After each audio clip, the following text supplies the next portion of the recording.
Hi there. Food noise. It's a phrase we hear a lot online at the moment, isn't it? And if you've ever suffered with it, you know just how horrible it can be. The question is, can you ever get rid of it? Can you ever quieten it down? Can you ever stop hearing it altogether? Today, I'd like to talk a little bit about that and tell you how, fingers crossed, I think I've finally managed to do it. Move past that consistent nagging of the food noise and live a calmer and more healthy life. Okay, let's get into it. So, as I've spoken about on here before a lot, over 2 years ago, in July 2023, I embarked on a radical change. Well, I say radical change. I cut a lot of stuff out of my diet, basically. I stopped eating ultra processed foods, ultra processed ingredients, the majority of the time. I certainly don't eat them at home, and I try to eat as well as I can if I eat out of the home. And over 2 years, I saw a massive change in my body weight. I lost almost 100 pounds. That's like 40 something kilos. It's about 7 stone. And, my mood changed, my mood improved. I felt just generally healthier, much healthier. Obviously I did, because I'd gone from being obese to being a healthy weight. But a really big change, more perhaps for me than the weight loss and my appearance, was that I finally found a place of calmness and really feeling well-being, because I felt released from that constant need to be thinking about what I was eating and planning my next meal and never feeling full, never feeling satisfied. And bear in mind, I wasn't someone that really ate a terrible diet beforehand. I've always been vegan. I've, always eaten quite well. I just ate bad stuff on top of all the good stuff, if you know what I mean. So I had a basis. My basis of my diet was pretty good, but then I was eating so many extras. Anyway, so I find myself today, I've been maintaining my weight pretty much within a kilo or so since the beginning of the year almost, which is great. And I'm finding it, touch wood, easy to maintain. I feel so much better. But the question is, after a lifetime of suffering with that constant food noise, that constant voice in your head saying, what are you going to eat next? What are you going to eat next? Where's the next meal coming from? You want bigger portions, etc. Does that stop? Have I managed to move past it? A quick aside for, if you're someone that has never really felt that call of the food noise, I mean, what is it? And I know a lot of people describe it in their own way, different ways, but I mean, for me, it was just constantly, it was as if the food in the cupboard had a voice and it was calling at me. That you're just sitting there, you're not hungry, you're not doing anything. Probably boredom causes a lot of it, but you sit there and you think, oh, I want something to eat. What do I want to eat? What do I want to eat? And you just go grazing and looking for food. Or you're having a meal and you think, oh, I'm full up now, I'm done. But I kind of also want to eat something else. There's something else still left. There's a bit more, there's another slice of that pie. There's a spoonful of that pasta left. I'm going to eat it. I can't ignore it. And even though you want to ignore it and you want to not have it and you shouldn't have it and it's not going to do you any good, you cannot switch that off. It's almost like your hand is not your hand. You're reaching for that food and you can't stop it. And then, you walk past places, or you walk past the fridge, or you go past a shop, and it's like a trigger. It's constantly having a triggering effect where you think, oh, I could buy a donut in there. I'm going to go and get a donut. I'm going to, oh, there's a piece of chocolate in my cupboard. Well, there would never be a piece of chocolate in my cupboard because I would have eaten it all already. You're one of those people that can't eat one biscuit. And it takes over your life, and it's exhausting, because not only are you trying to eat healthily and plan healthy meals, but you've constantly got that. It's like a little demon on your shoulder saying, eat me, eat me, eat me, eat me. You know, remember that. Oh, remember that's in the cupboard. You know, I even found myself to an extent, if there was nothing nice in the cupboard, you would just like, I mean, go out and buy something, or make something, or maybe make something rubbishy, or just eat bowl after bowl of plain cereal, you know, but just constantly feed that noise and to dampen that noise down. So when I did start to make a change to my diet and my way of eating, something that I sort of approached, because I was feeling so out of control, and as I say, the initial sort of driver wasn't even just weight loss. It was this, I have to gain control because I feel exhausted. I feel absolutely drained by being controlled by my appetite and by food and by these energy highs and lows. And I'd obviously started to hear about things like weight loss injections, which I didn't want to go on, and I hadn't even considered, and I never have gone on. But, you know, what I had started to look online at was, how can you address food addiction naturally through diet? Is there a way you can attack food addiction, food noise, without having a chemical switch off like injections give you? And, you know, a lot of the things I looked into, and it coincided with me reading other books and things about ultra processed food, seem to be saying that if you can cut out these processed foods, which are designed and made to drive addiction, that's what they do, because they are profitable entities, these companies that make them. If you can remove them and have more whole foods, that can be a way of tackling it. Now, that sort of makes sense, but it's, you know, sometimes you think, well, oh, yeah, but I eat quite well. But, you know, looking back, I didn't really. You know, when you are eating just whole foods, that food's it's more satisfying, it's taking longer to go through your body, there's fiber in there. Even you don't even absorb as many calories from whole foods as you do from very mushy, soft, easily digestible, ultra processed foods. So anyway, I started this process, and what was absolutely surprising to me was how quickly I noticed a reduction in my appetite. I felt full and satisfied more quickly. Now, that's not to say that beforehand I would be eating these healthy meals but still have the food noise, because I'd eat the healthy meal, but I'd also be eating the processed extra things on top, and that was driving that constant need to eat, even though I was full.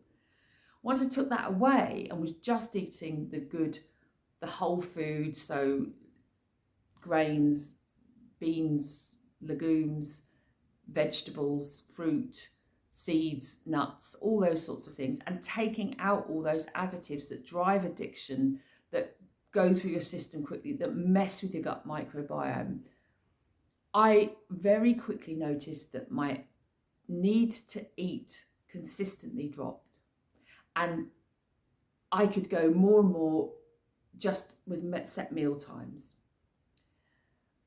And then I noticed that constant call for food was getting quieter, and it was quite unbelievable, really.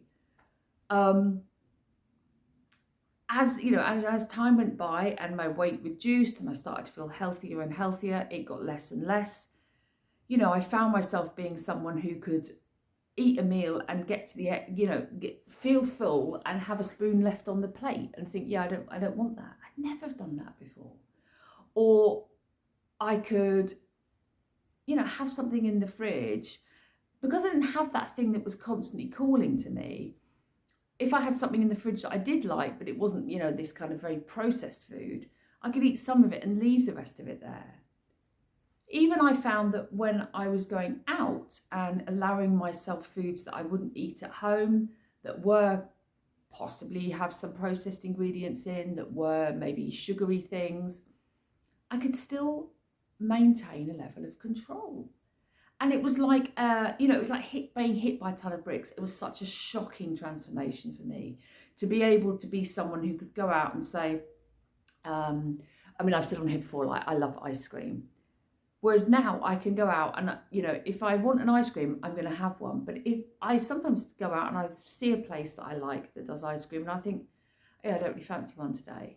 I don't feel like one. I'm not hungry enough, or I don't, yeah. And that would never have happened. I would have eaten it for fear of missing out on the opportunity.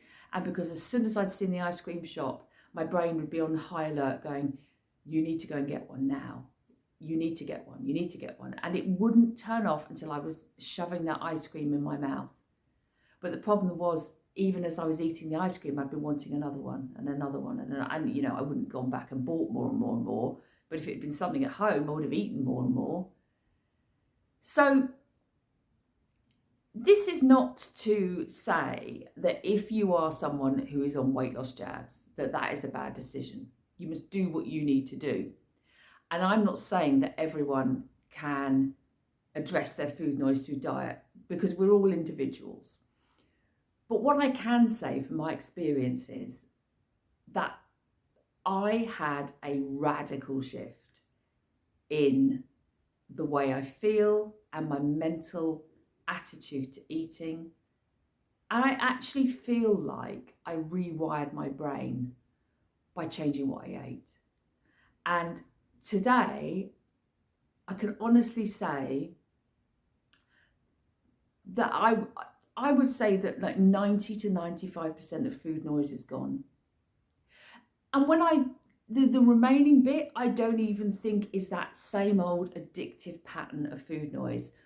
What it is if I sometimes say I have some sourdough bread in the house, and I do like sourdough bread a lot, I won't, if I have a portion for lunch, say, sometimes I'll want more than is a portion. And sometimes I can rationally say, yeah, I fancy an extra slice. I'm going to have it. Why not? I want it. And I'm hungry enough to eat it. And, maybe I wouldn't need the extra slice, but I would kind of want it. And I would say, yeah, it's not like I'm stuffing it down and it's forcing it to go down, which I would have done in the past. I would have force-fed myself. It's like, yeah, I feel like a bigger meal because I really enjoy this. But what I don't do anymore is find myself then going, I finished that plate. I'm going to go and get another one. And then maybe 2 hours later thinking, I'll have some more of that bread. I'll keep, I have that control. And what is fascinating to me is that is not control that I'm actively trying to impose on myself. It's natural. I finally become one of those people I used to like envy and hate at the same time, who could just go, oh yeah, I'll just have one piece of that. Oh no, I'm not hungry. Or I've had enough. That's like shocking to me. I got to the age of 50, having struggled with my weight all my life, and being someone that was constantly thinking about food and constantly overfeeding herself and binging and squashing her emotions with food, to being this person. And I just want to say to you, it's another thing to look at. It's another thing that you could try and employ in your arsenal to get control of food noise and get control of your health and well-being, is by looking at what you consume. Because by consuming whole foods, very natural foods, quite simplistic things really, it can have a massive effect on you. Of course it can, because we're not putting endless chemicals and additives, and it's not even the fact that they're chemicals and additives, I think it's the thing that you can feed yourself so quickly and easily and very highly satiating and highly addictive that it makes it hard for you. Yet how can we possibly turn off that switch when we're eating products that were designed and made to make us keep eating them?